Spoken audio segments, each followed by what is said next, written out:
বিগত রেজিমের সময় বাংলাদেশের একজন সাবেক প্রধানমন্ত্রী, একটি দলের চেয়ারপারসন এবং একজন আপসহীন নেত্রী, যাকে বহু নির্যাতনের শিকার হতে হয়েছে গত ফ্যাসিস্ট রেজিমের হাতে।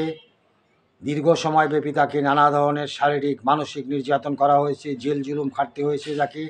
সেই আপসহীন নেত্রী, বিএনপির চেয়ারপারসন এবং এদেশের মানুষের গণতন্ত্রের প্রতীক বেগম খালেদা জিয়া খুব শীঘ্রই আগামী 21শে ডিসেম্বর রাজধানীর চীন বাংলা মৈত্রী সম্মেলন কেন্দ্রে জাতীয়তাবাদী মুক্তিযোদ্ধা সমাবেশে সরাসরি প্রধান অতিথি হিসেবে উপস্থিত থেকে বক্তব্য দিবেন, যা সাধারণ মানুষের মধ্যে এক ধরনের বার্তা তৈরি করেছে। সাধারণ মানুষ খুব আশান্বিত হয়ে আছেন।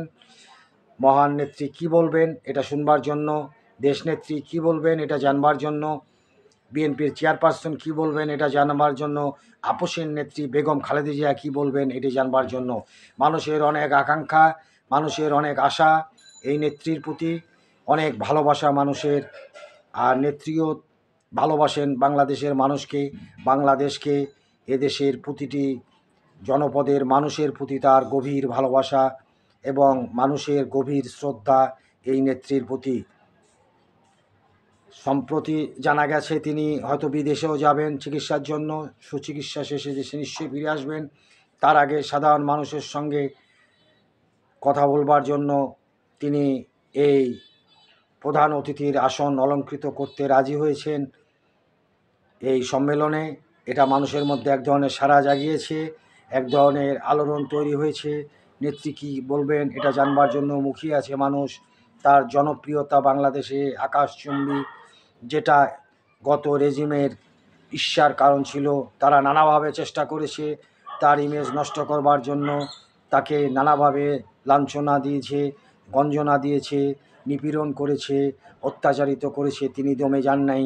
তিনি বাংলাদেশের গণতন্ত্রের জন্য, বাংলাদেশের মানুষের জন্য আপসহীন নেত্রী হিসাবে নিজেকে প্রতিষ্ঠিত করেছেন। সাধারণ মানুষের কাছে গভীর শ্রদ্ধার আসনে তিনি বসে আছেন এবং থাকবেন আজীবন। আমরা এটা আশা করব। সবশেষে দেশবাসীর প্রত্যাশা তিনি দ্রুত সুস্থ হয়ে উঠুন এবং সুস্থ হয়ে আবার সাধারণ মানুষের মাঝে ফিরে এসে দেশে গণতন্ত্র প্রতিষ্ঠায় তার অগ্রণী ভূমিকা রেখে জাতিকে কৃতার্থ করবেন, এটাই দেশবাসীর প্রত্যাশা। সবাই ভালো থাকবেন। আজ এ পর্যন্তই। আল্লাহ হাফেজ।